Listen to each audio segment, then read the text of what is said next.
So magandang araw po sa lahat. Good morning guys. Dito po tayo ngayon sa Barangay Salunayan. Nandito po sa likod ng National High School, ang Barangay Salunayan, Midsayap, kung saan nagkakaroon po tayo ng pagtatanim ng sweet corn. Ito po ay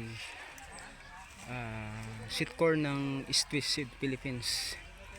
Lakan po ang pangalan ng variety. So ito pong farm na ito ay isa po siyang demo site ng kung saan lahat po dito ng participants ay may kanya-kanya pong garden or mga vegetables grower.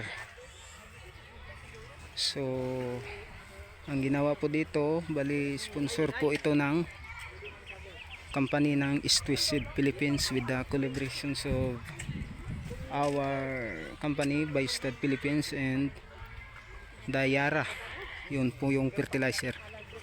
So ito pong vegetables farm demo ay sponsor po ito ng East West Seed Philippines. So lahat po ng seeds ng gulay dito na itatanim ay sponsor po ng East West. Lahat po ng variety ay galing sa East West, and then with the collaborations of our company. So ngayon nagtatanim po kami ng sweet corn ng East West. So ang ginagawa po namin ay binabasalan po namin ng aming wukusim. Ito po si wukusim.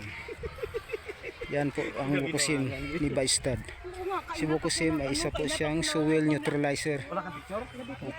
Ang purpose po ni wukusim ay para po sa neutralize yung lupa. Paunti-unti niyang binabalik sa normal. Lalong-lalo na yung mga lupa na masyado ng acidic. So binabalik po ni wukusim ito normal yung lupa. Dandahan niyang binabalik. Yan po ang gaganda ni wukusim. So ito po yung tinatanim ngayon, yung lakan, sweet corn ng East West Seed. So binabasalan po namin ng aming wukusim. So lahat po ng tao na nandito ngayon ay may kanya-kanya po silang mga sariling gulayan. So bali ang ginawa dito, ginawa ng East West at saka Biostad is